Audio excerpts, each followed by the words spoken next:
In 1993, two documentary filmmakers came up with an idea to capture a violent world on film.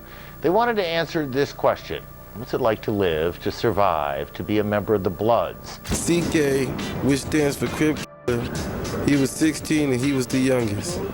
About 4 shots was fired.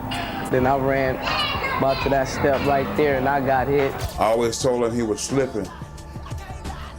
I always told him to watch your back. He was like the baby of the bunch, but treacherous at the same time. When the producers of the Slippin' documentary set out to film the raw, unfiltered life of the Rolling 20s Bloods in LA, he probably had no idea just how dark and violent things would get. We're talking about non-stop street wars, drug deals, and gangbanging. This was their reality, and right in the middle of it all was CK Mike, a notorious member who lived and breathed that life. Whatever you do, blah, you better use a rubber, blah. See, the Rolling 20s Bloods have been around since the 1970s, making them one of the biggest blood sets in South Los Angeles. They roll tight with the Black P Stones and the Fruittown Brims, some of the most feared gangs in the country. But on the other side, they've got serious beef with gangs like the Rolling 30s, Harlem Crips, the Gear Gang Crips, and the 18th Street Gang. Now, CK Mike wasn't just another member. His name alone, CK standing for Crip-Killer, made it clear he was about that life. I'm from West Side 20. They call me CK, man. Well, it stands for Crip-Killer. And you know, they come shooting at us. We just go back and shoot at them. Whoever drop, drop. You don't know if you hit them or not. That's all, you just see them ducking and dodging, falling. He was young, but don't get it twisted. He moved like he was in charge. Reckless, feared, and always in the mix, he had a rep for getting caught slipping, which made him a constant target. I was on the steps right here, and the dude was shooting from back there. About 4 shots was fired, and then I moved out the way, shooting at me, and I ran up these stairs right here, and then my homeboy got hit. Bullet's still in there. You can feel it right there, a 9mm. Over the decade-long filming of Slippin', CK Mike's life took a tragic turn. The streets he was so loyal to eventually took him out, with word on the block saying it was the Gear Gang Crips who pulled the trigger. But how deadly was this whole thing? Let's dive in deeper. The Neighborhood Bloods are mostly an African-American gang that started in the West Adam neighborhood in California, although they're known to bring in other races too. However, it's not just anyone who can get in. You've got to prove yourself. No room for slackers. Back in the 1970s, the gang was made up of different cliques, with 25th and 27th Street being key spots. These were some of the toughest streets in South. By 1984, the gang expanded even more, with new groups like the Avenue Gangsters joining in, also known as the Happenin' News on the north side of Santa Monica. By the late 80s, another feared group, the Black Demi Soldiers, aka BDS, was added to the mix. They were controlled with an iron fist by a leader named Triple OG Bloodhound. Other cliques like BBNs or the Brazilian Blood Nation also had a presence, and let's just say, none of these guys played around. There are even stories floating around, some of them online, about just how ruthless they were. One name that always comes up is the Blood Reaper, a figure feared by many, and someone you definitely wouldn't want to run into. When it comes to territory, the Neighborhood Bloods are one of the biggest black gangs in LA, ranking as the 3rd largest. They control areas between East Vermont and parts of West LA, but their turf is mixed with other powerful gangs like the Black P Stones. Their reach stretches from West Crenshaw to East Western and all the way north near the shopping districts. Like most blood gangs, they're all about the red rags, but they also use sports team logos to represent their set. The New York Yankees logo is a big one for them, and the Boston Red Sox logo also gets tied in, symbolizing their blood ties. There are plenty of stories and history behind the Neighborhood Bloods, and their influence runs deep in LA's gang culture. But the story of CK Mike hits a deeper nerve for them. It was a tragic one, but it's also the kind that sticks with you because it shows just how deep gang life runs and how young these guys get pulled into it.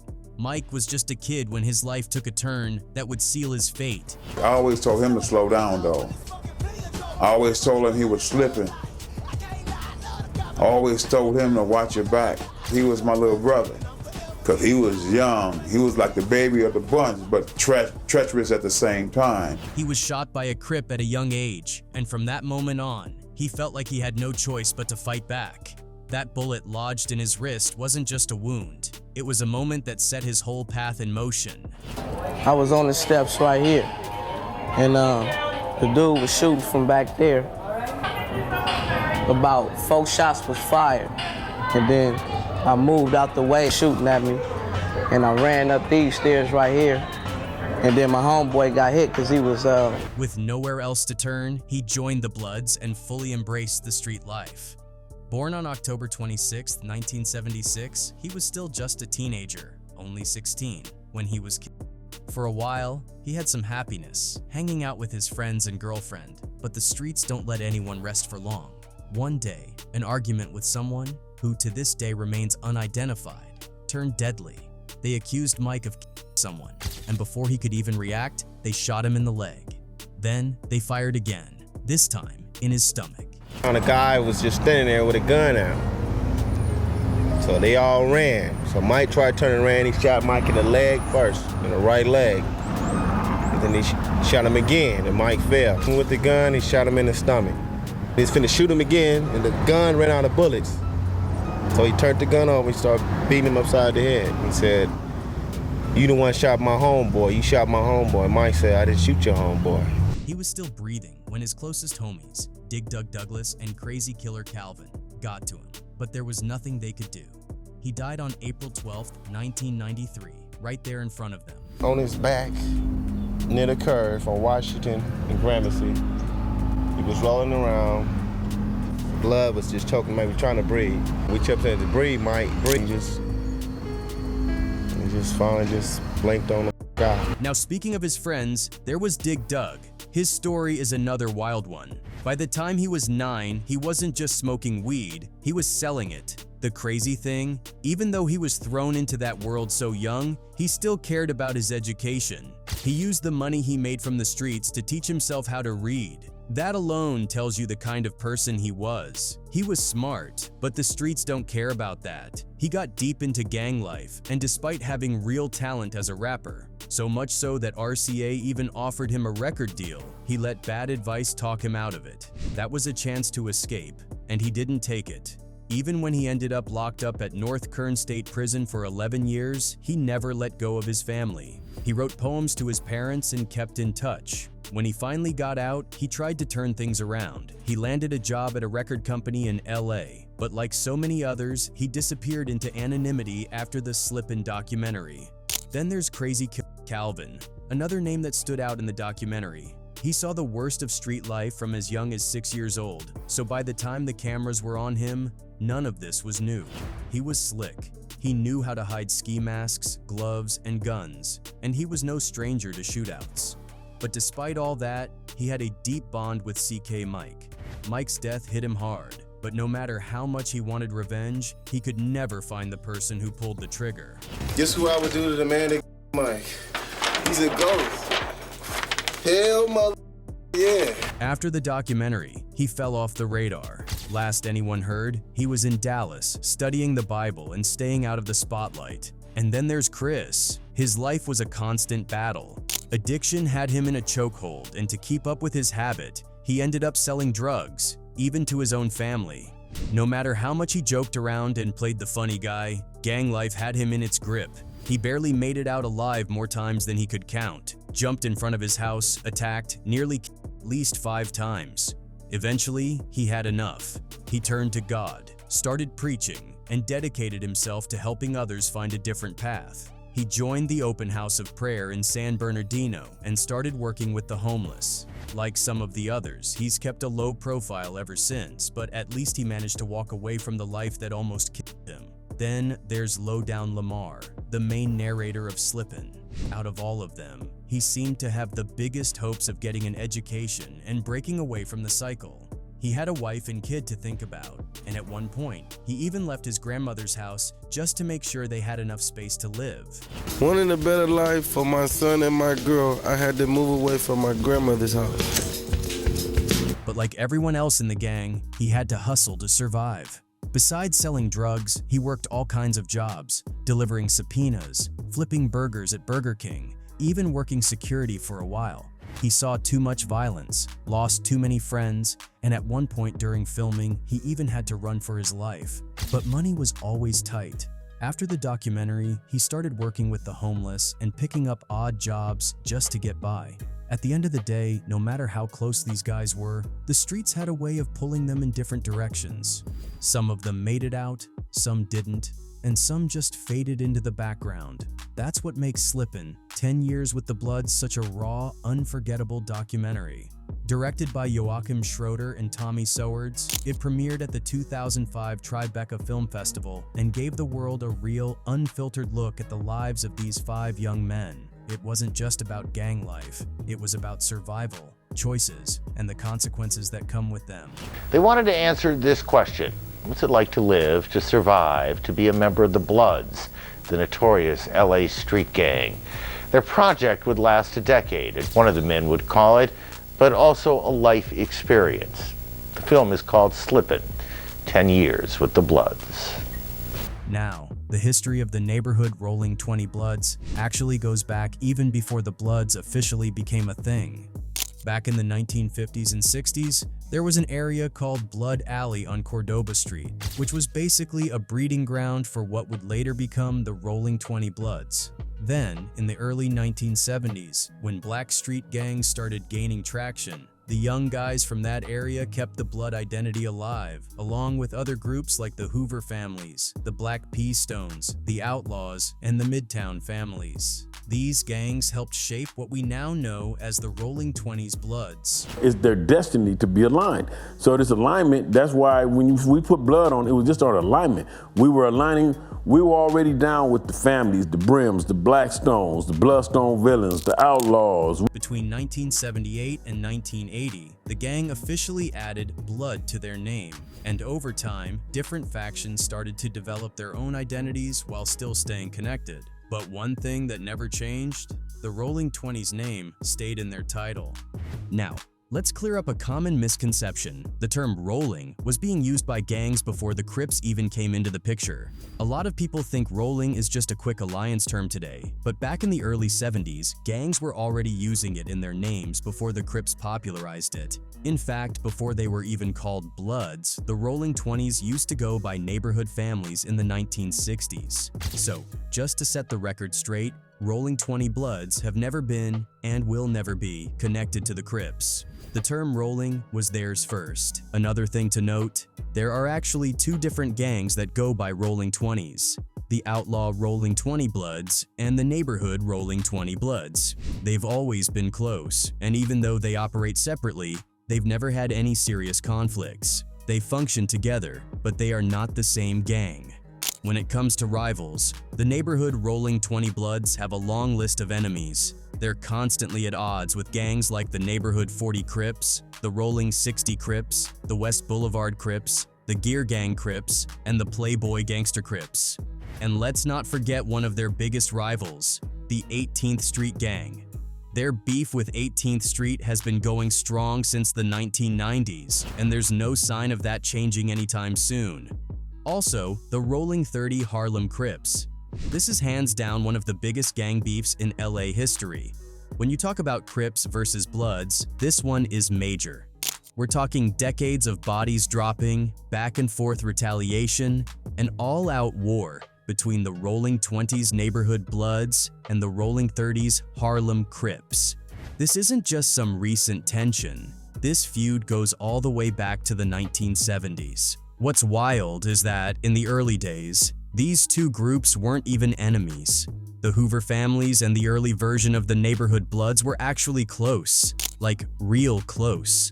A lot of them had family ties, grew up in the same neighborhoods, and for a while, it seemed natural that they'd stick together. But things changed fast, and by the 1980s, the tension had turned into straight-up war. Ever since then, the The Rolling 30s and the Rolling 20s have been locked in one of the most violent conflicts on the west side of South LA. This war has taken a lot of lives, whether it was people getting killed in the streets or locked up for life because of it. The damage has been massive. And yeah, things have slowed down compared to the peak in the 80s, but even through the 2000s, the smoke never fully cleared. To this day, there are still conflicts between these sets, and the cycle continues. Now, a lot of people wonder if there's any chance of peace, if these gangs could ever put their differences aside, even just enough to stop the bloodshed. And honestly, it's a tough call. It's hard to imagine Crips and Bloods just shaking hands and moving on like nothing happened, but at the same time, we've seen OGs step up and try to make changes before. Maybe they don't have to be best friends, but if they could at least call a truce and stop the violence, that would be a huge step toward making the city safer, especially for the next generation. The question now, is there even a chance for peace, or is this just how things are always going to be? Well, maybe, because back in 2005, Giovanni Crowder, a member of the Rolling 20 Bloods, was just chilling outside his apartment with his girl, Say Jackson. She was affiliated with the Rolling 40 Crips, which might sound like a problem, but the thing is, they were in Black P. Stone's territory, another blood set that the 20s were cool with. So, in theory, it should have been just another regular night, right? Well, that didn't last long. James Williams, a Rolling 40 Crip, pulls up in his car and waits for his homegirl, Dinah Williams, to come outside. Now, James and Dinah were both Crips, but from different sets. James repped the Rolling 40s, and Dinah was with the Gear Gang Crips. When she finally comes out, she starts talking to James for a minute, just catching up. That's when Crowder spots them. He tells Jackson to go talk to her homegirl while James heads inside, but things shift fast. As Jackson and James chat through his car window, James starts flirting, even offering her a ride home. She shuts it down, letting him know she's with Crowder. Crowder just stands there, watching, the tension thick. Jackson tries to calm things down, saying James isn't looking for trouble, but Crowder's not hearing it. He leans in and asks, "Where are you from?" Which in LA is never just small talk. James keeps it real, Rolling 40 Crip. Crowder fires back, "I'm 20 Bloods." And that's it. Crowder pulls his gun and lets off shots before taking off.